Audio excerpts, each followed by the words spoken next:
Happy Navaratri. Oh, I heard.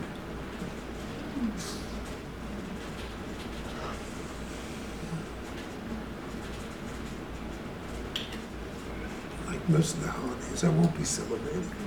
We're just so glad to be with you this auspicious day. This time. Destiny. Indeed. Yeah. All the days you get to be with your guru are auspicious. Yes. You're lucky. I always felt very lucky. I feel that. Yeah. Yeah. I came here instead of staying at home. Wow. What a sacrifice.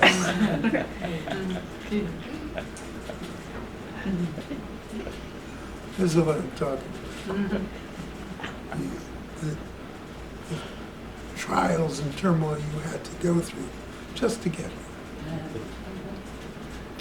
In Mexico right now, they're walking from, the pilgrims are out on the highway, walking from Nogales to Magdalena, which is the place of spiritual thing that they do. Yeah?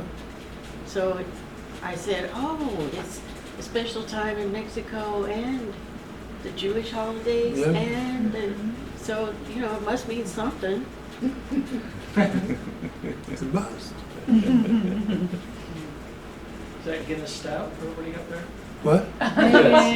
Is it Guinness Stout? Oh, no. It's cold brew coffee. This is Lucky Jack, Triple Jack, Nitro Cold Brew Coffee. Organic espresso. It's going to be an intense sensor.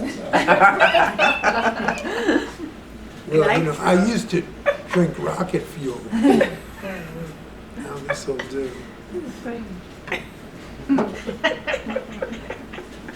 We gotta try and stay awake through this boring shit. That's exactly how we feel. Here, have some of this. It's a bunch of rewrites. Yeah, I know. Same thing over and over. But you know, I don't ever experience it like that. And I remember, because Ramesh used to say the same thing over and over and over. You know, but I didn't experience it like that really with him, but I know I did. And I know he didn't experience it like that because everything's new. Each moment is new. There's an open seat right here in front. No I'll pressure. take it. Yay. Yeah.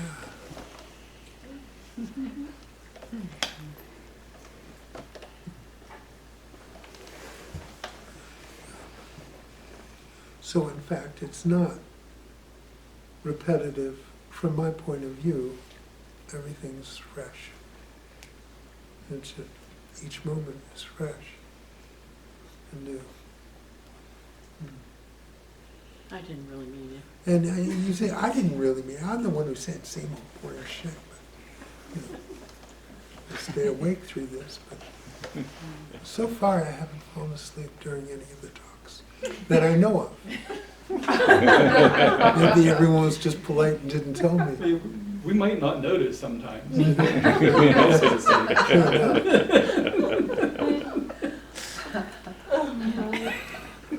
It's pretty peaceful. Yeah. Well, I was just, I try and convey to all of you what it's like to live in stillness, you see. As the contrast into living in constant motion, focusing on the mind, which is always in motion. The mind isn't going, hopefully, you see, the mind is just constantly do. That's its job. You can let the mind do that over here, and have the center be just stillness. You see?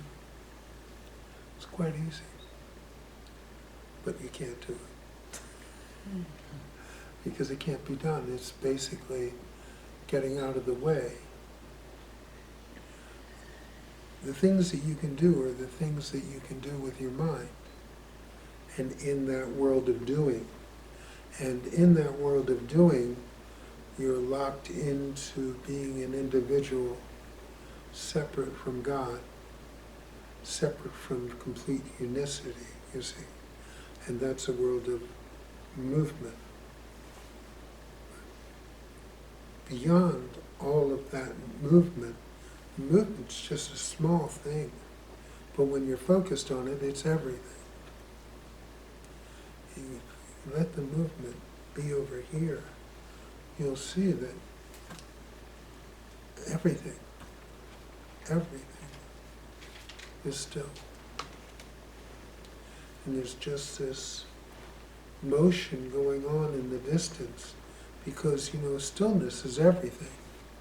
And if you're going to be everything, you have to include that, which is nothing, which is, very small, because otherwise it can't be everything, you see. So you have both going on. Yes, everything is both. Everything is both. Everything is true and not true. There's absolutely no free will, and there's free will at the same time. You see. And when you're looking at things through your mind, it's better to choose one over the other, you see. But when you're no longer looking at things through your mind, you can see that both exist. Everything is there. The complete picture includes everything. It includes what you are. It includes what you are not. It includes what you think you are. And it includes what you actually are, you see. So right now, since you all are looking at everything through your minds, I'm giving your minds choices so that you can less easily stray into this sense of being an individual. It's so easy to fall into it because it's a habit and you were raised with it and you were taught it and you learned it. And so, you're playing this role. Everyone's playing a role. And this person has a name and a body, and they do this and they do that, and their personality, and all these things that define it as a distinct, separate entity. But there is no separation, really. All of us came from the same place. We're all going to the same place. That which makes us, that which makes my heart beat, is the same thing that makes your heart beat. All of it is the same. And we'll go through this life playing a part as if we're different, we're separate, we're distinct. We're distinct in our thoughts and our actions and our personalities and our bodies and all of that. It's just playing a role. But it's not who you are. It's just something you're pretending for a short time. And the thing about pretending is, whereas it's interesting and it's kind of fun in a way, it's also very stressful. It's stressful to think of yourself as separate from God.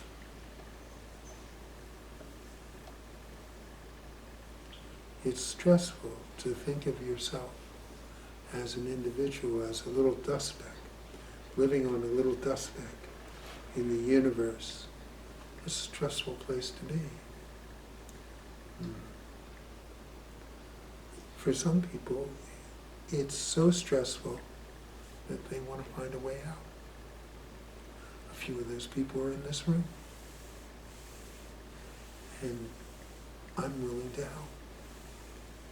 Find your way out of this. So,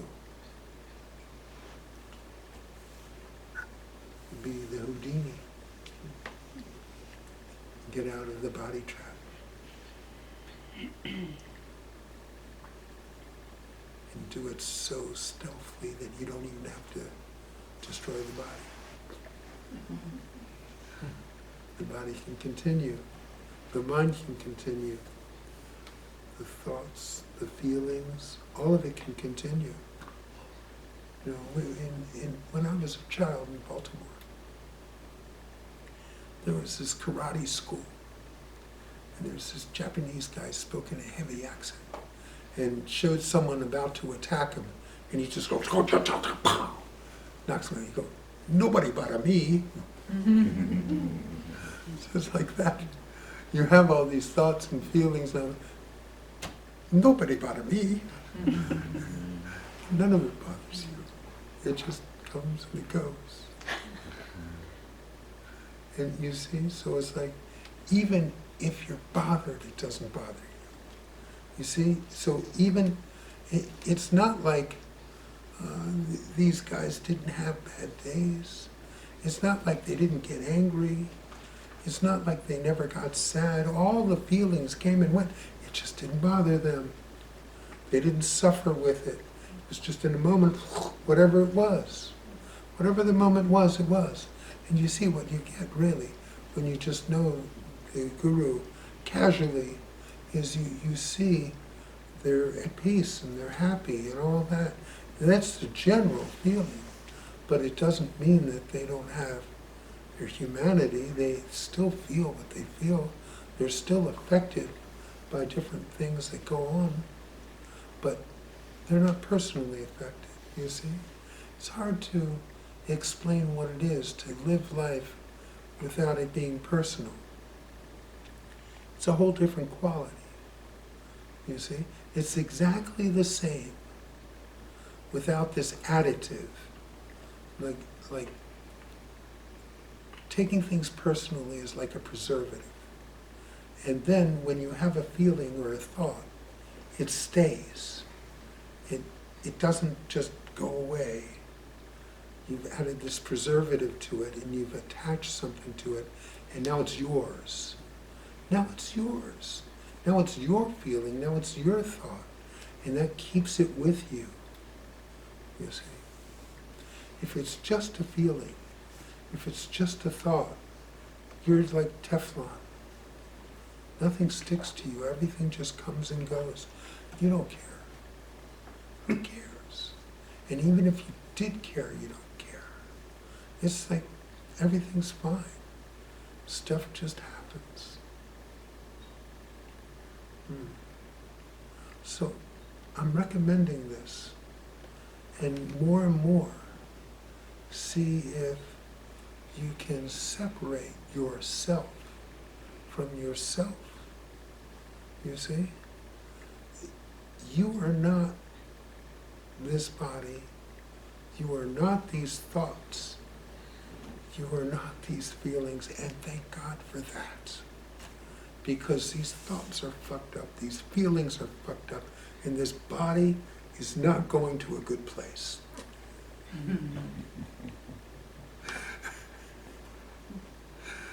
So, just allow yourself to be, and allow all of this stuff going on to be there without personalizing it. It has nothing whatsoever to do with you.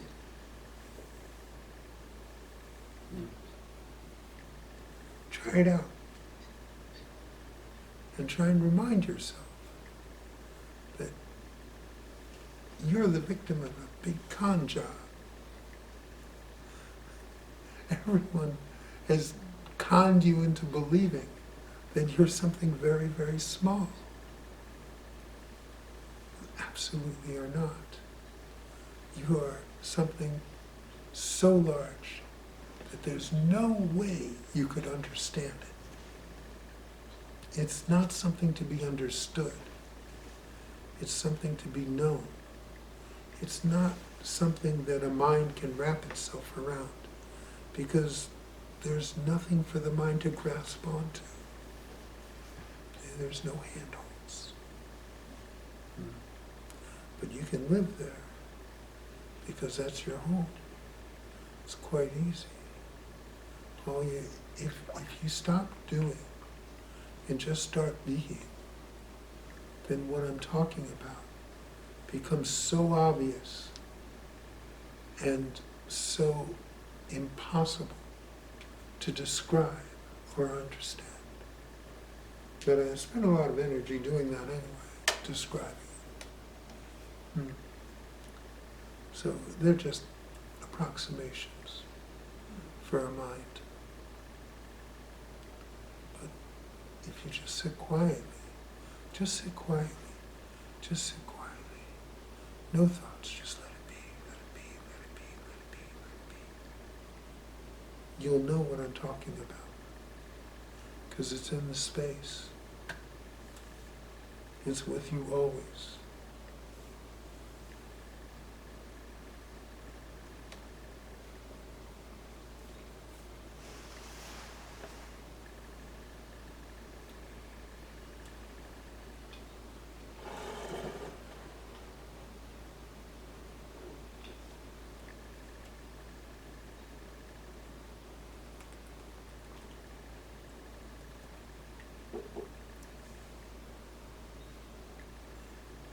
So I can do that with my cats. You know, if it scratches me, ignores me, or whatever, I don't personalize it. People, it's different. Why is it different with people?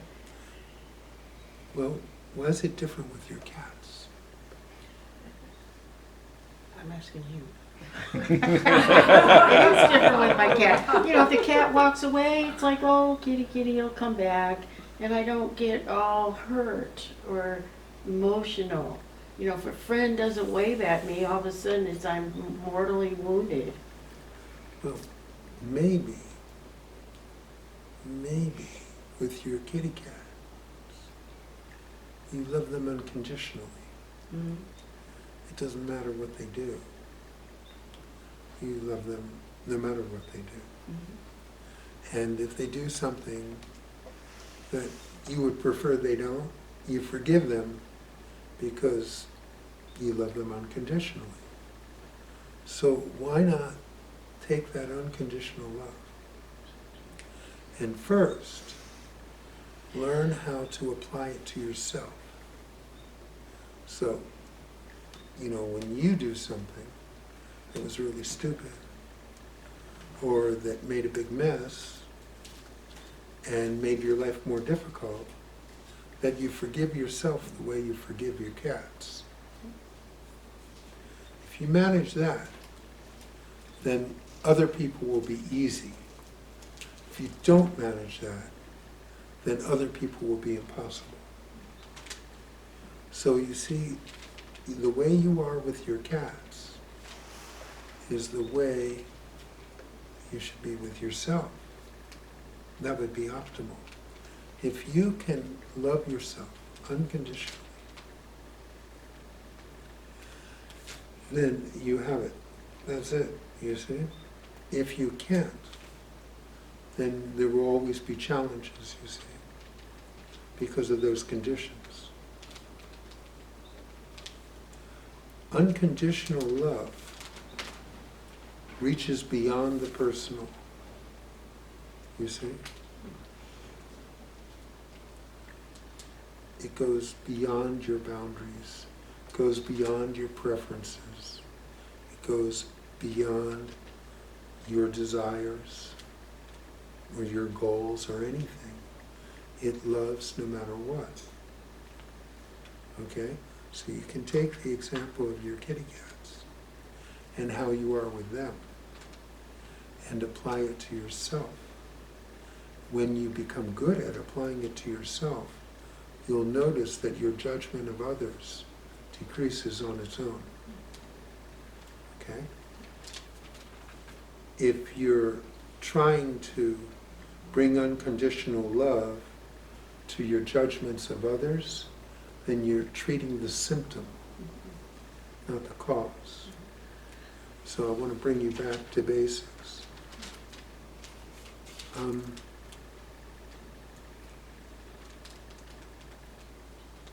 Who do you love more than anyone in this world? Dan, me, Mm-hmm. God. I'm not sure. Yeah, you're not sure. No. Okay, get sure. Get sure. Get sure, and make sure that you're on that list. Mhm. If you're not top, make sure you get there. And God is on that list. Mhm. And if it's not top, make sure it gets there, you see. Mhm. I just saw an interview on YouTube, Johnny Cash, and it was the last interview he did before he died. And it was very interesting because he seemed very healthy in the interview, but he said, "Oh, I expect to die very soon." And he was right, it was just very shortly after. And he said, "I'm okay with it.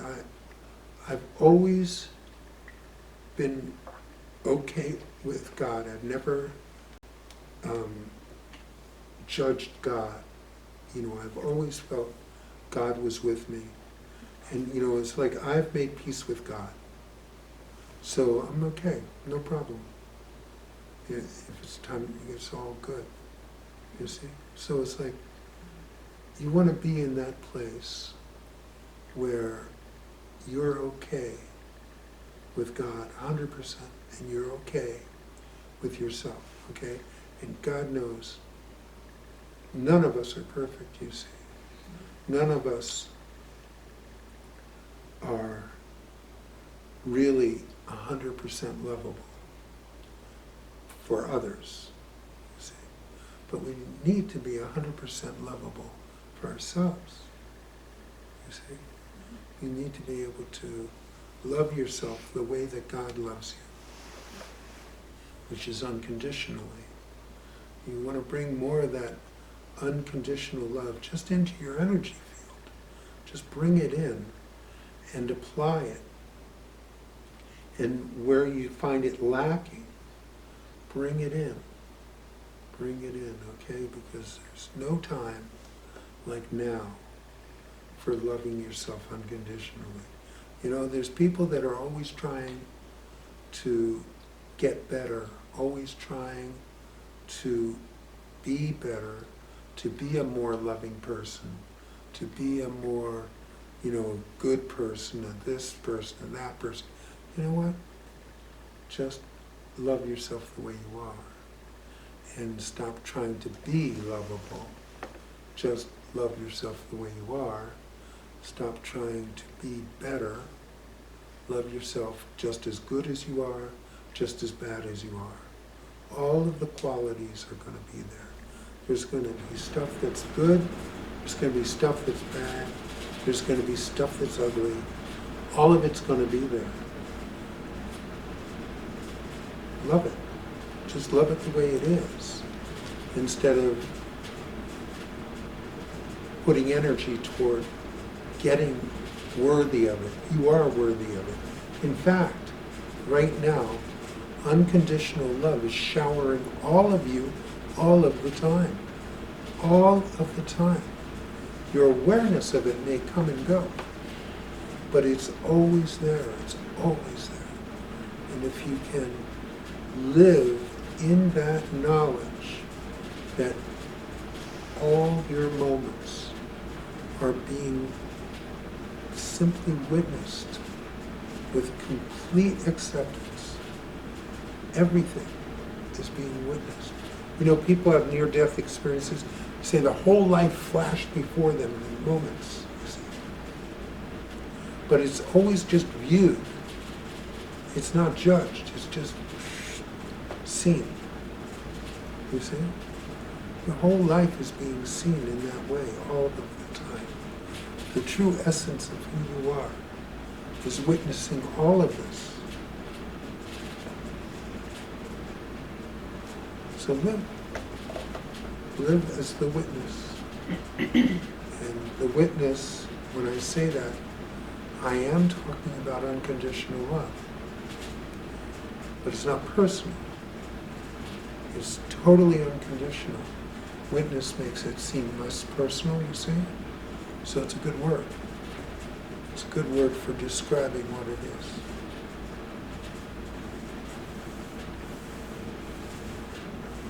So you had your little project. Everyone can make that their little project. So when we're loving ourselves unconditionally, we're loving God. In essence, yes, of course. Because you said earlier about being individual is part of where we get mixed up, that there's the oneness. So if you're loving yourself, you're not just loving the individual, it has to be the whole thing. You would hope so, yes, but you understand that right now you are being loved. However, as an exercise, I'm talking about loving yourself, okay? Which is still personal. But you can't do that which is impersonal. So I'm giving you something that approximates, it mimics what is already happening and is actually effortless. But first, there's a lot of effort that has to go into undoing all the doing you've been doing. You see? So there's still an aspect of doing at this stage. Okay? But the actual thing is happening right now and always without any of your fingers being involved in it. It's already happening to you, for you, and about you, and all of the time. All of the time your life is being witnessed with complete, unconditional love. You become aware of that, then you won't have to do anything. But when you're not aware of that, then you have to switch from conditional love to unconditional love. And what you'll find is that as long as you're identified as separate, there's always conditions. So we are that oneness, and there is no separation. And then there's this aspect of us that's sort of caught in three-dimensional life. Yeah.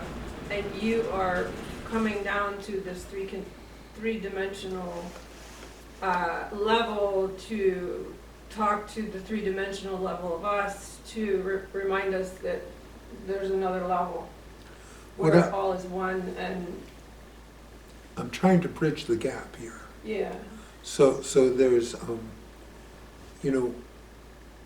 I'm just teaching you right now how to mimic the truth, because that's the best you can do. Mm-hmm. Because you cannot do what God is doing right now, because everything you do is personal.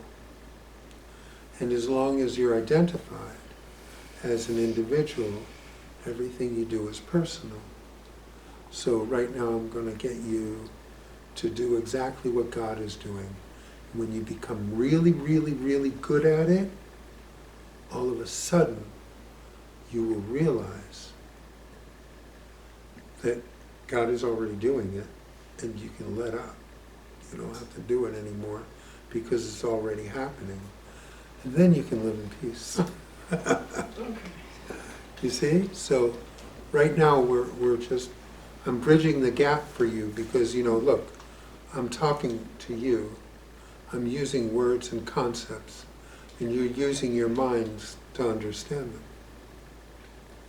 And what I'm actually talking about could never be understood, because it's not a concept. It's not something to be understood. Still, this is the way it was taught to me. This is the way I'm going to teach it to you. I'm going to give you these concepts. You work with them, and work with them, and eventually they'll get you into alignment with what's already happening. That'll happen on its own. And when it happens, you'll laugh at how hard you tried to get there. It'll be amusing. In the meantime, I'll give you shit to do. So, loving yourself unconditionally. So, how do you get in touch with when you don't love yourself unconditionally? That's sort of tricky. No, it's not. Because loving yourself unconditionally means you also love when you're conditional. You're accepting everything. Acceptance has to include non-acceptance or it's incomplete. You see? So you can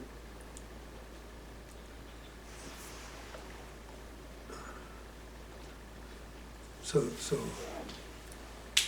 you see you need the whole.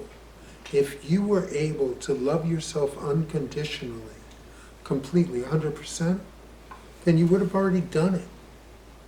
You see? So there's always going to be gaps until it actually happens. You see? That's a part of it. That's where now, I was at a seminar with Ramesh, and at the time I was with this woman.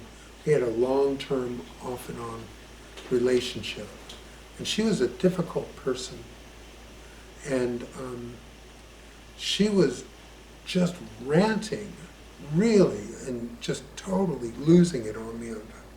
I said, didn't you hear Ramesh's talk? He talked about not caring about all this stuff. And she's got, I don't care. And I don't care if I do care. You know, it's like, and I told Ramesh because I thought that was the most ridiculous thing I ever heard. And Ramesh loved it.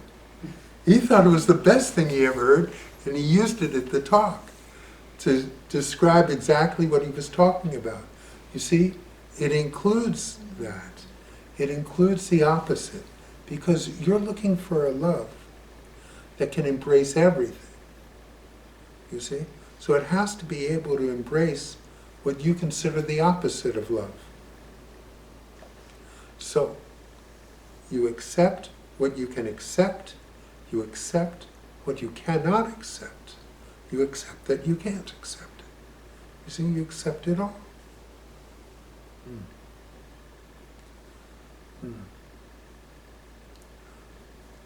So, then you're all set.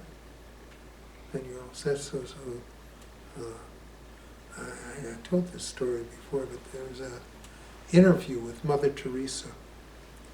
I happened to hear it on the radio.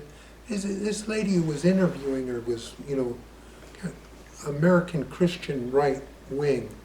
And she's like, Mother Teresa, how can you deal with, you're in India, and in India they have abortions. They have so many of them. How can you deal with that? Well, doesn't that outrage you? And, why aren't you fighting against it? And she just goes, oh, yes. Well, I accept it like I accept everything else. It wasn't that she agreed with it. It wasn't that she preferred it, but that's what's going on. She accepted it. And the person interviewing could not understand this. Really was outraged. But Mother Teresa was in peace and she was angry. You see, so you accept it all. All of it. It doesn't mean, look, like I've said, my gurus, they weren't perfect. They had their own character flaws, their own issues. They didn't have a problem with it. They didn't have any problems. It wasn't an issue for them. They weren't sitting around going, oh, I gotta appear more like an enlightened being because this is really really not how an enlightened being would act, what are my disciples going to think? None of those thoughts ever came up. They didn't worry about it. They weren't concerned about it. If someone freaked out, they didn't care about that either. You know? So, same for yourself. Same for yourself. You're the way you are. There are things about you that are not so great. There are other things about you that are wonderful. What are you going to say? I was just going to object about the things not so great. Oh, yeah? Okay. Well, I was speaking for everyone else. Yeah. You're obviously perfect. Of course. Yeah. So, you know, we all, right now, each and every one of us are 100% the way God made us. So if you got an issue, take it up with God, because that's the way you are. You know, and that's how an enlightened way of looking at it, you see. This is the way, so that's that. So, you know, when Kelly and I first got together, I said something, I don't remember what it was, this was early. I said something that she goes, you know, you say this, it makes me feel blah, blah, blah. She wanted me not to talk like that anymore. And I thought about it, and I said, I can see that if I acted the way you want me to, I would start feeling resentful, because that would mean that I wouldn't be fully accepted the way I am, that I needed to be a little different to be loved. And I said, that's not the relationship I'm having with you. I'm accepting you just the way you are, 100%. And I understand if you have an issue with this, but you know, that's actually the way I am, and if it bothers you a lot, then probably this is not the relationship for you.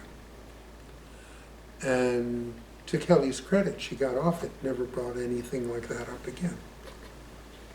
You see? So we have this easy relationship. We've never in 20 years worked on anything.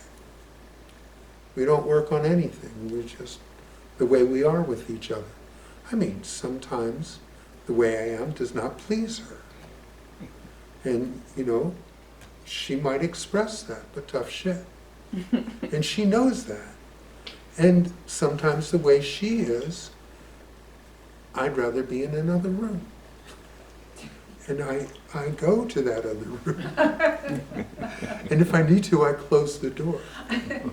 You know, but that's it. But I don't ask her, don't be like this. And she doesn't ask me. So what we have in this space is unconditional love. This is the way you want to be with yourself. That all aspects of you, all of it, is just loved unconditionally. If you have a problem with it, well, you know that's your problem. And you kind of need to get over it, because that's not the relationship you're having with yourself. You see? The relationship that you should be having with yourself, I'm recommending that you have with yourself, is one of unconditional love. No matter what. That includes the stuff you can't love. Okay, fine. That's all right. You don't have to. You just love it to death. Love yourself to death. And eventually, if you get really good at it, all of this falls off. And what you experience is that oneness of complete acceptance that is in everything. And what happens then? People come to you, and things that bother you about another person, you don't care. Because you wouldn't care about it with yourself. You don't take anything personally, because you don't take anything personally. And stuff just goes on. It doesn't mean that you want to hang out with everybody, but you hang out with those things you have affinity with, and you're not bothered by the rest. You're just not bothered. You see? Teflon. When you're really, really, really bothered by something that somebody does or just a way that they are, and it looks almost like impossible to not be bothered by that, what do you do with that? Just accept that you can't accept? Is that what you were saying? And just not be around the person? Or? Well, what I would do is stop focusing on the person and start focusing on yourself and how you're bothered. And what you'll find is that there's a certain level of unacceptance about how that feels. You don't like it. You don't like how that makes you feel. And so you love not liking it, you see? What you're doing is wanting to get rid of it, that feeling. But if you embrace that feeling, then it wouldn't be an issue for you. It would just be a feeling that is uncomfortable, you see? So the focus outward takes you away from the core, which is inward. So you don't have to fix anything inside of you, or just... Well, you know, maybe you do, and then you go to a shrink and fix something. But ultimately, all that's needed is acceptance. So you have a feeling, you don't like that feeling. If you can love not liking that feeling, it's not going to be the same feeling it was. It's going to be something that's embraced. You see? Then you don't need to deal with it in the same way at all, because everything's fine. And that person just gave you a gift of showing you a place inside of yourself that you were, as of that moment, loving. You see? So they were doing you a favor. And it doesn't mean that you'll ever want to hang out with that person. You may never have any resonance with that person. That's fine.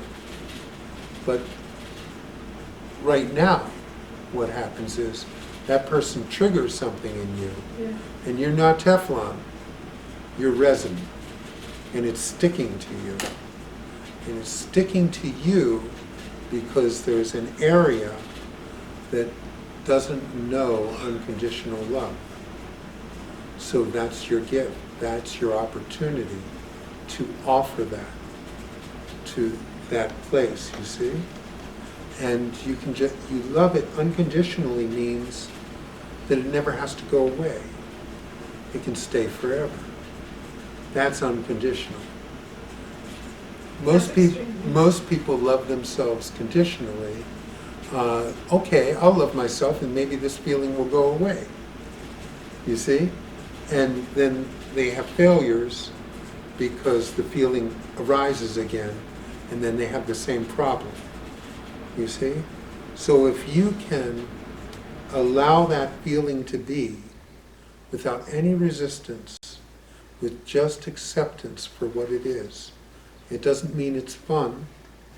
It doesn't mean you love it and want it to happen all the time, but it means that if it does stay, it's okay with you. You see? What your heart is going to just fill more and more. And you're going to feel so full of love so often that you're not even going to notice this shit. It's not going to bother you. It's just going to be like, okay, there's a bad boy in the neighborhood, that's all. And then it's no problem. Yes. So, and how it's tricky for me is that if I'm annoyed with someone, it's or hurt or frustrated or whatever with another person, they're in my face, I'm seeing them, and then it's hard for me to get back to me because, see, it's all their issue, you know. So, my annoyance, I just say, you're suggesting that I come back to myself and say, I unconditionally love that I am annoyed and want to run away from that person, and I unconditionally love that myself for wanting to wring their necks or Look, whatever. Like my example was, I might go to my office and close the door. It doesn't mean that you subject yourself to it, you see, more and more. It just means that the thing about it is that these annoying people, they're not really bothered by themselves.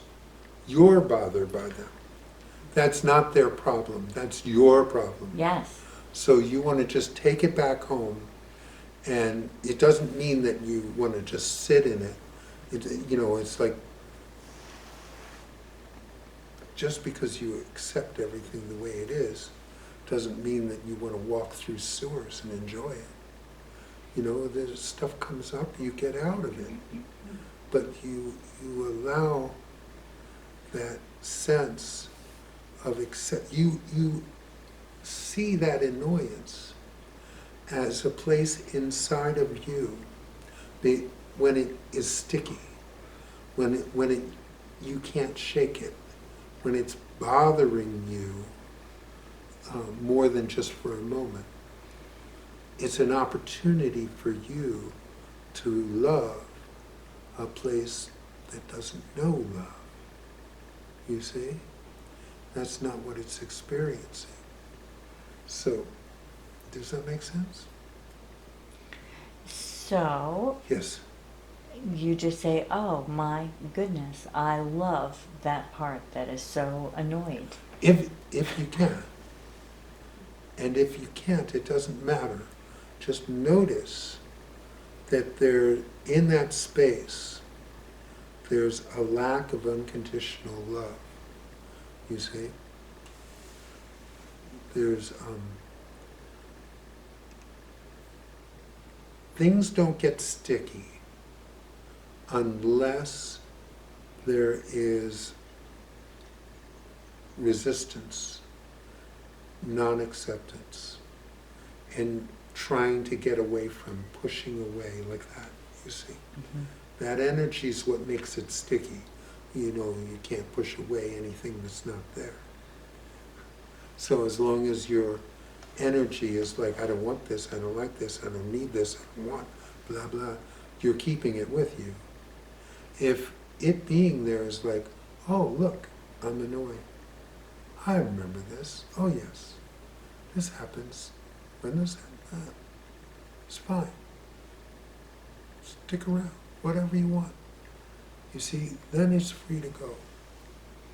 Then there's no residue. But when there's residue, it's showing you a weak spot in your self-acceptance, in your ability to unconditionally love what's there. Yes? Well, a couple years ago, there's this lady on the block who lives right across from me. Yeah. So you can't even walk out the door without her seeing you. And anyway, so she used to annoy the hell out of me. I just wanted to rip her face off. And I was talking to you on our one-on-ones, and you said choose love. I mean, if you're in a situation like that, Yeah. because you have a choice. Like they're in your face and they're really trying to get to you. But I just started to have more compassion for her, because she really is clueless at how to deal with people. And I'm telling you, she doesn't bother me anymore, because I kind of just accept her the way she is, and I know what she's doing. And it actually has gotten so much better. She seems like she's learned some stuff by me. Well, it's interesting, you see. When you come from a place that's loving, people respond totally differently. So even if she's clueless, everyone knows when someone's looking at them and pissed off. And even if you're smiling, everyone knows energetically what that is. And they respond totally differently than if you're just being okay with it. You see? Yeah, It does work. it works. It works for both of you. Mm-hmm. And that's just a nice side effect. That's what I'm talking about, you see. When you are really good at loving yourself, you will at the same time be really good at loving others. It'll be effortless because you're just treating them the way you would treat yourself. Yeah, and she just announced that she's pulled the plug on retirement, so she's got 50% time for 2 years, and then she's gonna be in our Bonita Ridge for 8 months out of the year, and I thought, oh, thank God I worked on that. Oh my. Oh good. I'm glad it worked. I wouldn't be able to fall asleep, if I didn't know how to do what you're talking about. And that's it, having chronic pain Yeah. and being able to accept it and breathe with it before and as I'm trying to go to sleep. And when I find that place of acceptance, I go to sleep. Yeah, of course. So there is a practice that I do every night, or I wouldn't be as healthy as I am. It's true for everybody, even people who aren't experiencing chronic pain. If the mind is just habitually operating, you can't sleep. You know, so it's like this way, just that practice, being still for a moment. Mm-hmm. Yeah, and without sleep, you're just a wreck. Mhm. Right. Yeah. I wouldn't heal as well. A lot of healing. Yeah. So good, you found it. So Congratulations. now, how to take that sample and do it in the morning? What happens when I wake up? Oh no! Well, you know, really, that's the thing. What I always say is that meditation is not for an hour a day. It's 7/24. It's all the time. All the time. Then that's it, you see. This stillness is always here. It's always here. It's always here. It's not here for an hour a day. It's here all the time. And for an hour a day. It's just personal awareness of it comes and goes. But it is always here. You take that on faith if you don't experience it.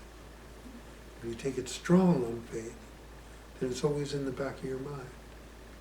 It's always there. You go, oh yeah, there it is.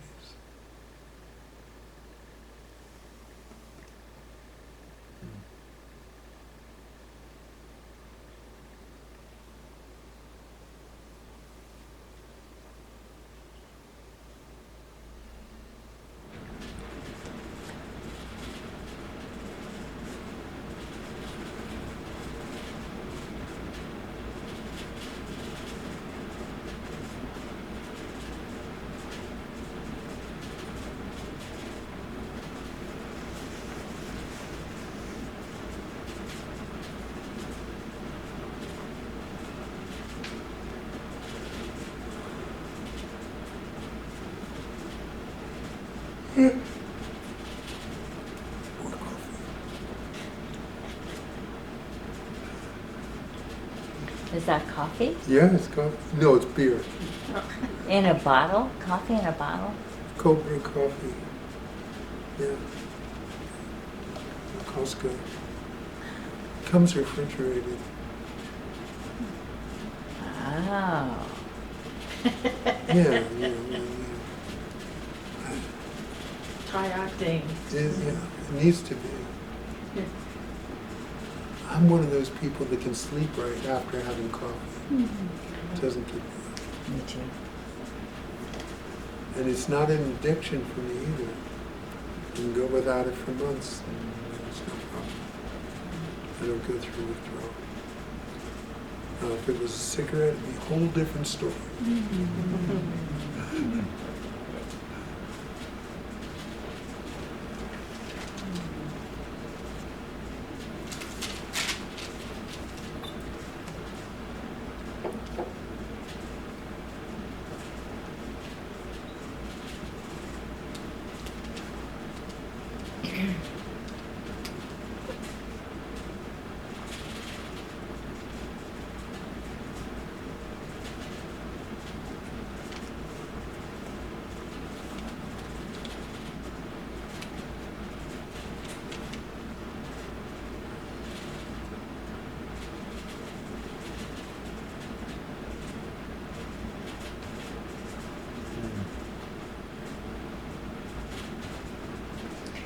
When you give a talk and there's people all around, do you feel people's energy?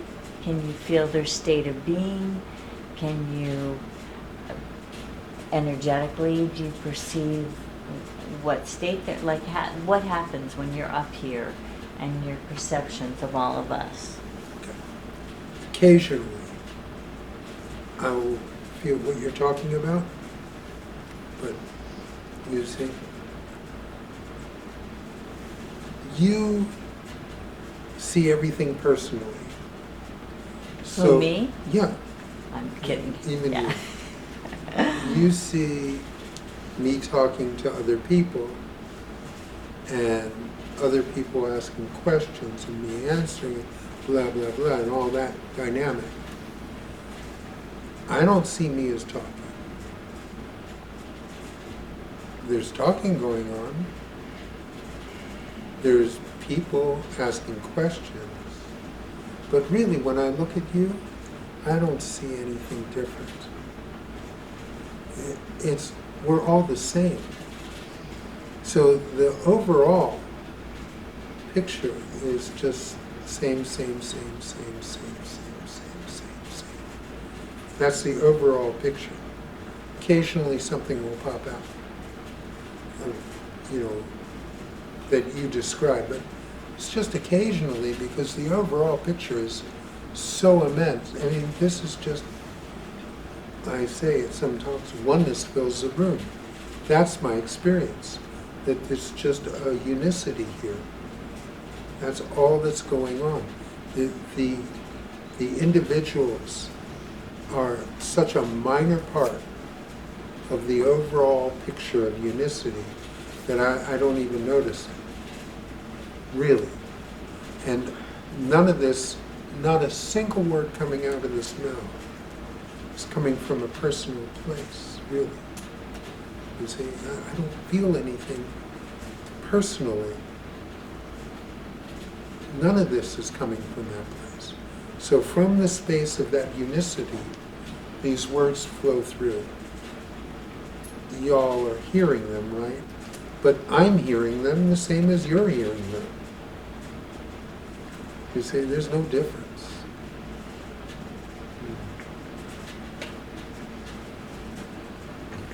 Well, let's look at the Oscars. If all those ladies wore the same dress, it would be a real boring world. Well, So it must be our external You that we understand like to the- have different, but our spirit is what you're talking about. you It's understand the same. Oscars are awards for acting. They're awards for pretending really Well, well. look the outfit I'm wearing. Yeah, well, you deserve an Oscar. You pretended really, really well to be Tracy. You've done a brilliant job. I think they should give you a special award, an Oscar for being the best Tracy ever. But, humans do have this thing about being unique I see evidence in myself and all over the place. You Yes. want to have the best music, the best outfit, the Oh, best yeah. whatever. Everyone wants to be whatever. Mhm. But it's just part of the pretend game. So that's just the fun Yeah, game. well, let me tell you this. There's a planet 12 billion light years away. And all of those beings think that all the humans on Earth are the same. They don't see the uniqueness, and they don't care. They think they're unique, and you know what? We think they're all the same, and we don't care. So it's just a pretend thing. That's all. And you can enjoy your little pretend game and your little pretend uniqueness and make it really special. Make it really, really special. And you can love it a lot. And aren't you great? And you know what? Good job. Oscar for pretending. When you die and go to heaven, God's going to hand you the Oscar for being the most outstanding Tracy. Good job. So the truth is, we're just little ants. At best. Yes. Yes, not even ants. Well, you know, I'll let you be an ant. Fine. Oh, thank you. Yeah. You know, truth is, it's just a bunch of, this is a very dusty planet with a bunch of dust specks on it. And when you get far enough back, the whole planet is a dust speck. This is just a play. That's all.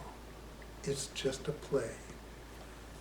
This earth is a stage, and you are one of the actors in the play, and you'll run until your series gets canceled. Yes. And that's it. And then what? And then what? Exactly. You want to ask yourself, and then what? You see? So just don't get caught up in believing that this play and this act is who you are.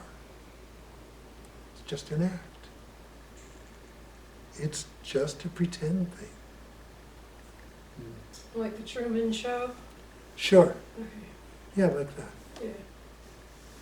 That's my favorite analogy for what we do, and like, you know, we sort of, over time, figure it out, that we're sort of stuck in a matrix, and finding our way out becomes important. I think so. At least in my case. For a lot of people it isn't important to find their way out. Because death will find their way out. Yeah, I guess you don't have to find your way out, you will, it's gonna happen, but It's going to happen anyway, but some people have that focus, and that's important to them. So some of those people are here, and that's fine. I found it the most important thing to do, to find my way out, you see? yeah. For me it was important. For many people it isn't, and they're lucky. In a way, yeah, because They can just enjoy it. They can just... ignorance is bliss, is that what they say, or something like that? Well, yeah, but it's not bliss, because bliss is something different. But in any case, you know, some people came here to play their part, and they play their part to the very end, and then it's over, you see? And good job, you see? Other people came here, a few came here to give up the role.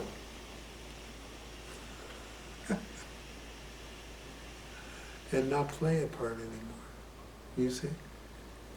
So, some people do that by jumping off a bridge.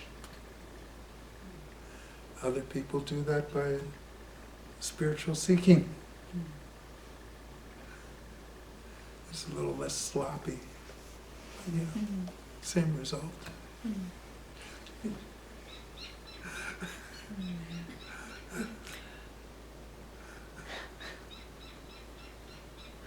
I have to say, it's not an uplifting metaphor. Sorry. I've got to work on that. Right. You know, Baba made it sound so great. It was like, oh, I want that. Bliss. Yeah. I'm a little more honest about it, but still. That's how I experienced it. That's how I actually, while I was seeking, that's what I got.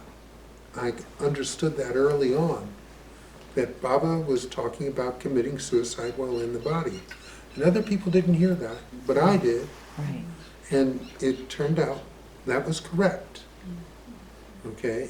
And so rather than, you know, disguise it all and put icing on it and make it, you know, look really, really wonderful, it is really great. But it's also complete annihilation Yeah. of the ego. You know, it's a dirty job. It's like, it's that Shiva entourage, you know. The Shiva is dancing, there's a big sun behind, and underneath Shiva's foot is a baby being crushed. It's a dirty job. But you see, that's the Guru. He's there to crush the ego. He does it in the most loving way possible, and I'm telling you, it's not much fun when the baby's being crushed. It doesn't feel good, it's not pleasant, and it's really, really, really difficult. It tests your faith, and it tests your commitment and sincerity to the max, you see?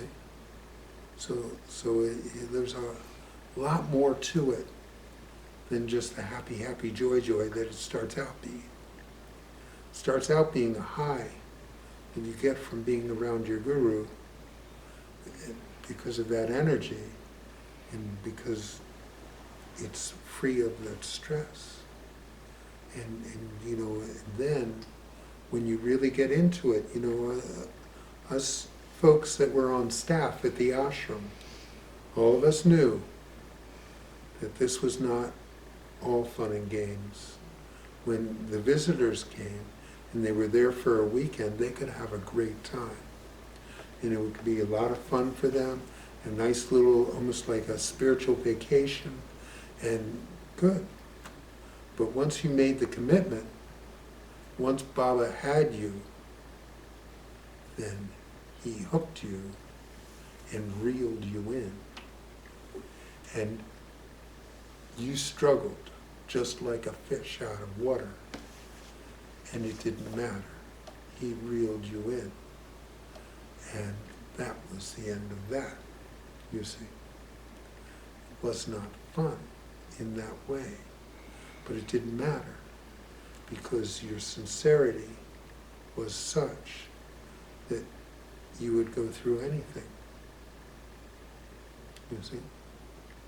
So that's the...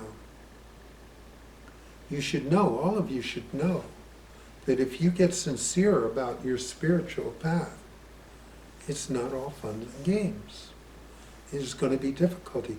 There's people who find out it's hard and they leave. And you know what they do? They find a new guru. They find a new teacher, and then they can feel that good high again. There's people, they go around, and that's what they do. They find a good teacher, they stay there until it gets hard, and then they say, this isn't fun anymore. They go on to the next, you see. I used to call that spiritual masturbation. You know, so that's, I'm telling you all, that if it gets difficult, good. Good. That tests your sincerity. Are you real about this? Is this really what you want? Because this is, you didn't choose the easy path. This is a difficult path. Giving up everything that you thought was real, giving it all up, it's not easy. It's just not. It's not the way of it. There are, you know, when you, the gurus, all of them, when you were really into it, you worked your ass off. You worked to the point where you couldn't anymore. You worked to exhaustion. Didn't matter. Didn't matter. And all the gurus worked like that too. Baba worked and worked and worked and worked and worked and worked, had a heart attack and worked and worked and worked and worked. He didn't care. He wore out his whole body. People around him tried to stop, tried to keep the boundaries so that he would stay in the body. He didn't care.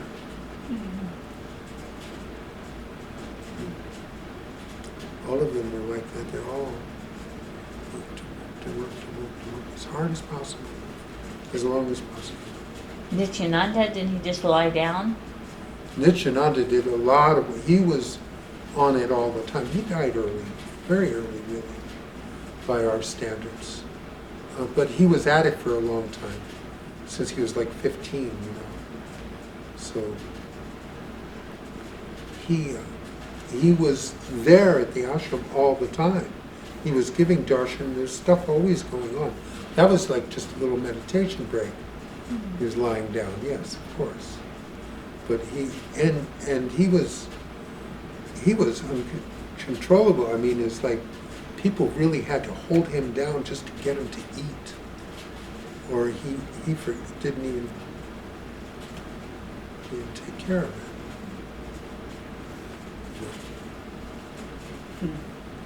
I don't have that issue.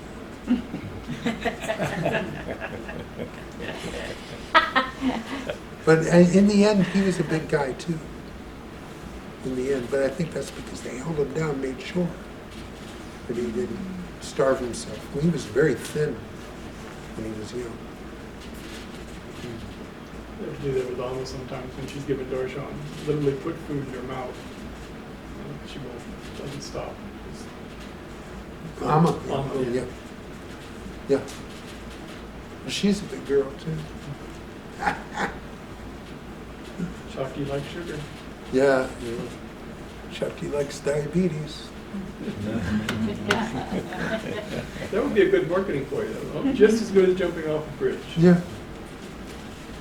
I like Well, that. Baba and Ramesh both had diabetes, but they dealt with it entirely differently. Baba snuck sugar all the time. When people brought him sugar, he ate it, all the time. Ramesh, as soon as he found out his diabetes, he never had sugar again. People would always bring him chocolates and just pass them out to everyone. I remember the first time when Jean Dunn came to Maui, and there was about 35 people that came to see her. And she did this act like, I don't know why all you are here, but if you come and see me again, I'm going to chop your head off. And she was like razor sharp that first time. And about 5 people came back. Ah! She was there a month. Yeah, Maui people don't want to hear that. There's only 5 of us after that.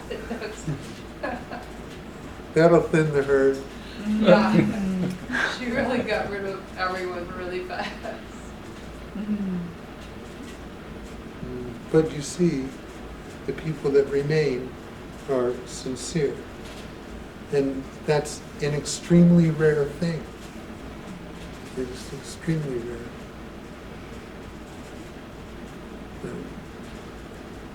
Baba was introductory guru. He brought in everyone, all different levels.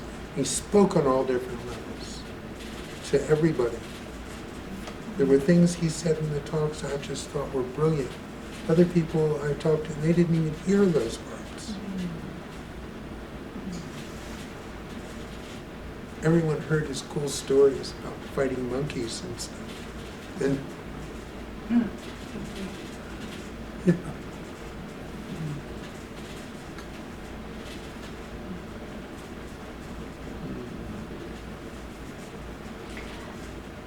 So I know there's, I always mess up the terms, but I think Muktananda was more bhakti and Ramesh was more jnani, right? And I think those are the terms, I'm not sure. Yes. And Shree, what was he? Shree was both, really. And so was Baba. But Baba was, if he had to pick a side, you would say more bhakti for Baba, like you said. Whereas Ramesh was jnani. He came from that lineage too, of Advaita Vedanta. That was his thing. But it was also Baba's thing.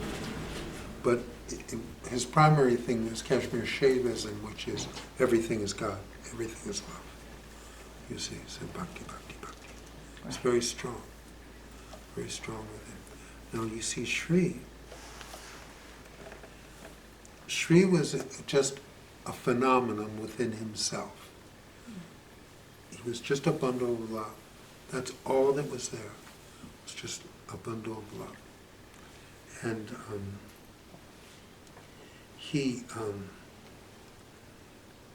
had this teaching he was passing on about the yajna, the fire ritual, agnihotra, that everyone could do. He was bringing that. It was supposedly something that everyone did like 6,000 years ago. He was bringing that back so that people could bring this into their lives. That was his mission. He had a mission to teach this. And but he had other people go out and teach it. And he just did his, I don't know, he was so different, you know, and the thing about him was that just being with him was the lesson, was everything you needed to learn. I never heard him give out a concept, personally. You know, he was just the teaching within himself, and you could just feel the energy around him, and know that he was in complete harmony and peace with everything. So it wasn't jnani, it was bhakti, but it was, you see, they seem like they're separate, but they're really not. But the manifestation might be more one or the other. So. And you consider yourself more jnani or bhakti? My teaching is more jnani. My life is more bhakti. You see? So the teaching, because Ramesh spent so many hours talking to me, I have those words. Bhakti, there really are no words. So when you come for darshan, it's just pure bhakti. When you come to the talk, it's more jnani, with some bhakti mixed in, you see? But I find myself not able to speak too much about bhakti because there are no words for it. It's because all there is love. What can you say about it? Something that cannot be understood, that has no boundaries, that has no distinction, because it's everything. You see? I'll allude to it, I'll point to it, but that's the best I can do with words. So, you know, you come for darshan. It's the same with Baba. Everyone came for darshan, and Baba was just really complete connection, oneness, oneness, oneness, oneness, oneness. That's when it was all, everything is God, everything is God, everything is God, everything is God. He would give a talk, he would give questions, he would answer questions, he did all that stuff, and he would say brilliant things, he would tell stories. He was great storytelling. But you see, so both are here. But during the talk, to put it into words, the jnani appeals to the intellect. You know, so you can understand that which can't be understood. Good job. I have a question. Yes. You know, this came up right now is when I look at my life. It seems I got so steeped in the jnani, you know, not this, not that, not this, that when I see my life right now, I can be aware that there's like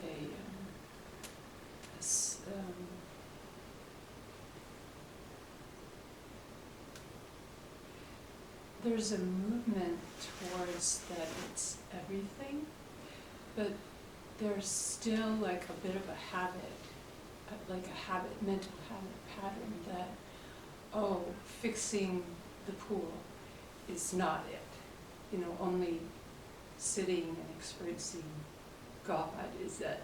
There's still, it's not that there's thoughts like that, but there's like there's a habit pattern, that there's still a preference. I mean, more and more it's just like, okay, well, there is the awareness that, okay, fixing the pool is it too. It's all it, you know, and then there's just this awareness, doing awareness, and sometimes things get fixed and sometimes they don't. Right.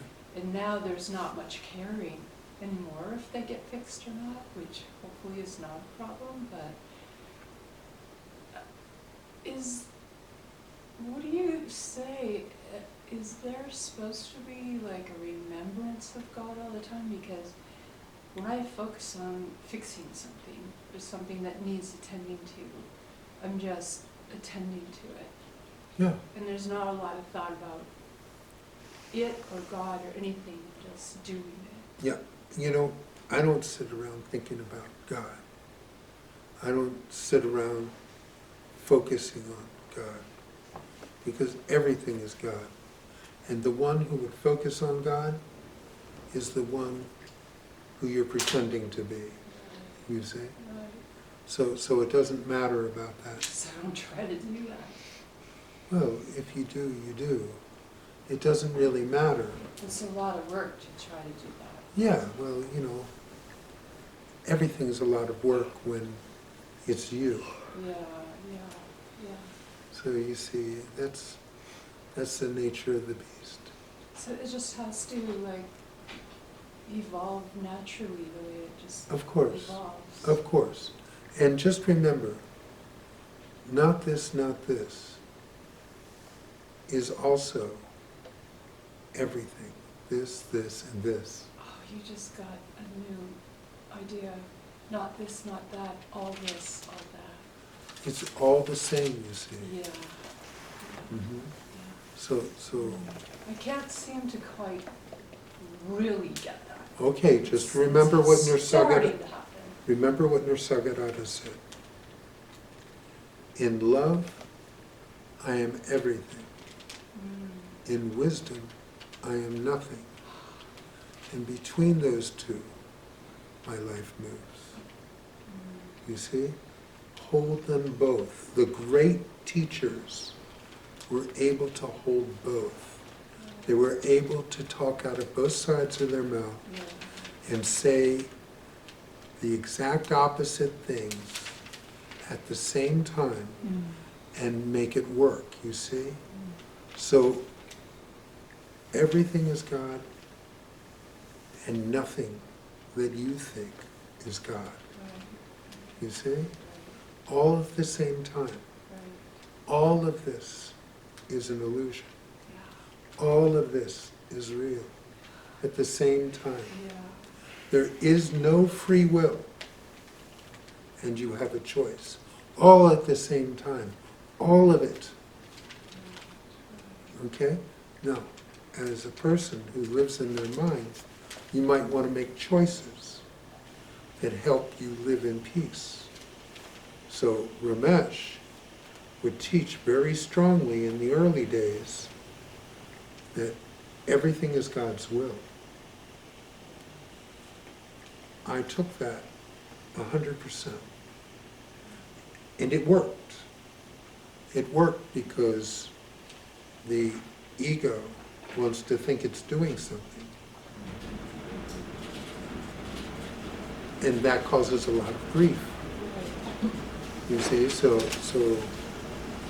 without that, a lot of stress is relieved, you see.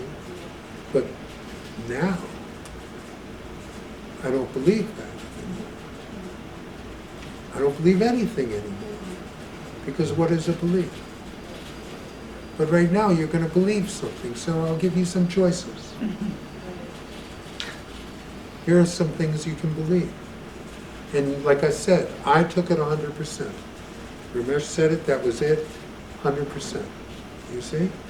And because at that time I needed beliefs.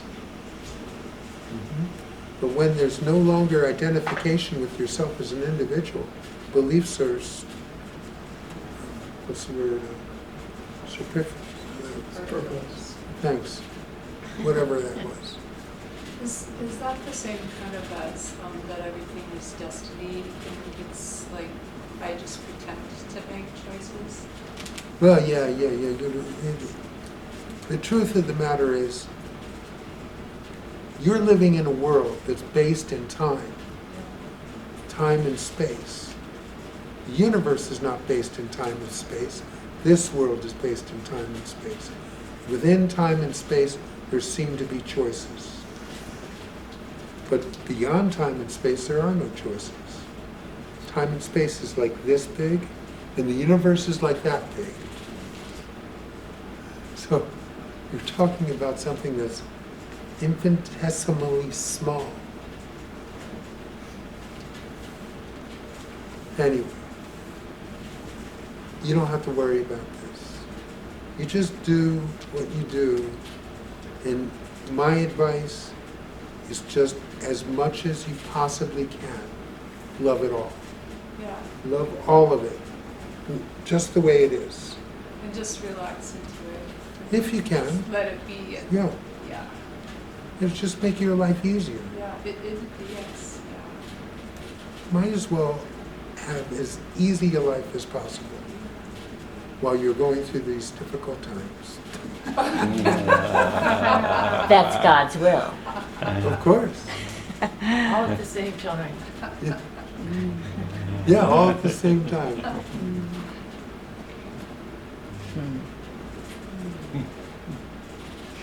And that's made up too. I made up everything I said tonight. Yeah. And you know what? I didn't even do it. It just happens. It's a really good show. It's a show. It's a good show for you. There's 1,000 people who aren't here who wouldn't have enjoyed it. Maybe more.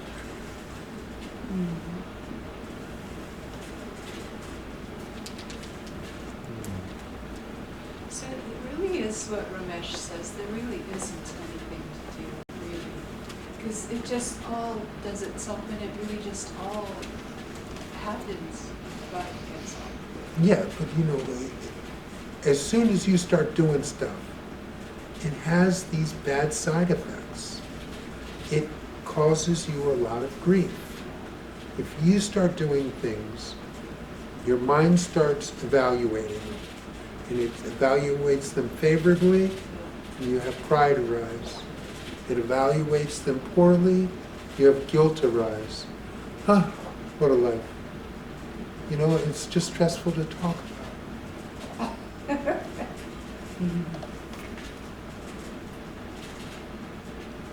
Things just happen. Everything just happens. If your life is just being witnessed, this happened, that happened, this happened, that happened.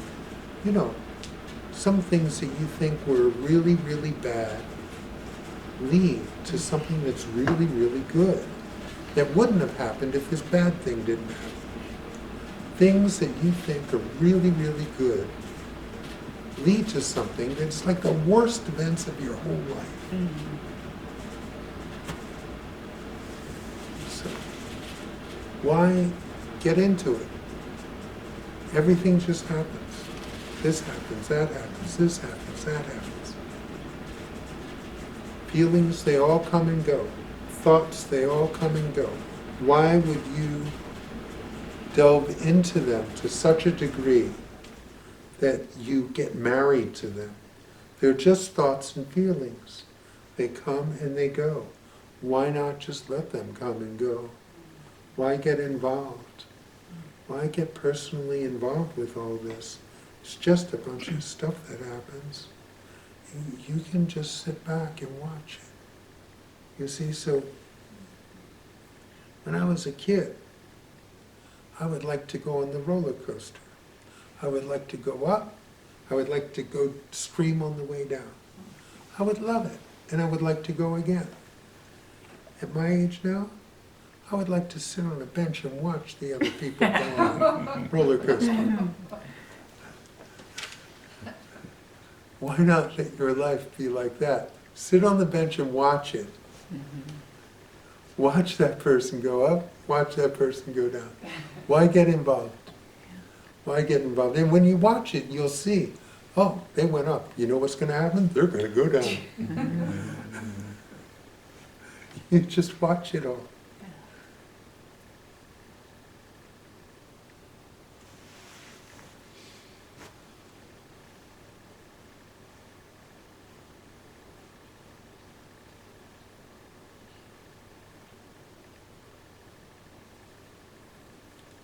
So I'm going to jump back to the silence for a minute. Sure. I remember going to nature for silence, and I could never find it. Because there's always wind, there's always crickets, bird. You know, silence is sort of a relative concept. So I think silence in my mind, I would be doing really well if I could just calm it down a little bit. Well, you're misinterpreting silence. Mm-hmm. You see, silence is not literal. Oh, Silent. not no sound. Yeah, not no sound, not no Okay. sight. It's just stillness Quietness. is there through all of it. You see? So like, ashrams are not quiet places really. There's a lot going on. There's always a lot going on. You can go in the hall maybe and meditate, but there's a lot going on. And it's like, still. You can live in stillness. So Baba would have lines for dinner and everyone be chanting, Shree Ram, Jai Ram, and everyone chant through the whole line, get their food, and that's all that was going on. It was loud. We're clanging of dishes and this and that, and it's like everyone's getting their food. And instead of, no one was talking to each other. Shree Ram, Jai Ram, and sit down and eat. That's it. So still, you go out in nature. I remember going out in nature and feeling that stillness, you see? But it didn't mean nothing was going on. I was hiking, there was water, there were plants, there was, all this stuff was going on. But there's still a sense of overall stillness, you see? So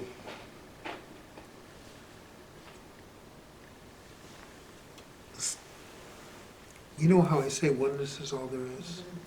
So in this room, that's how I experience, there's just this sense of oneness, of complete unicity. The talking's still going on. The questions and answers are still going on. The blah, blah, blah is still going on, whatever it is. Doesn't matter. So we're up to this, we're going to have a potluck and people are going to eat food. There'll be this going on and that going on. It's all the same. It's all the same. It's just background static, So you turn on your radio and maybe the station's a little far away and it gives you a little static, right? And but you're not listening to that, you're listening to the music or whatever it is. You see? That's all this is. It's just a little bit of static in the background of silence. And the silence is the overall thing. And the static is barely noticeable. You have to pay attention to it to even notice it. You see? Sometimes you have to pay attention to it. Like when the stoplight is there. Okay, you pay attention. But that's all it requires. It doesn't require more than that. You see? Mostly you're just being. Everything is about being. Your whole life is about being. The first thing is being. Just being present in your moment. Just being here now, in your moment. That's all it is. Being. It's very simple. Ha ha, simple.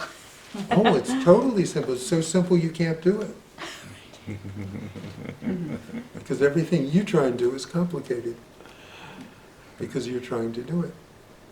But really, it's the backdrop of everything. This is the screen upon which the movie is projected on, is just that sense of place, of being. It's just here, it's always here, always here, always here. Just that sense of being here. It's always there. So you see, you get lost in your thoughts and you forget the basic stuff. The basic stuff that makes all of this go. So we'll return to basics. Return to that sense of being. Yeah. That's what I'm talking about. More and more. Bring yourself back home to now. And when you lose your way, just bring yourself back. You'll find you're living a more peaceful life.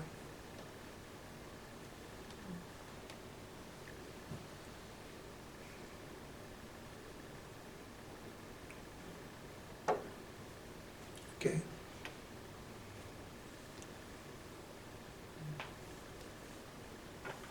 We'll sit quietly for a short while.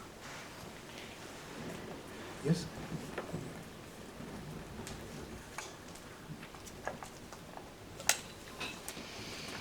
Mm.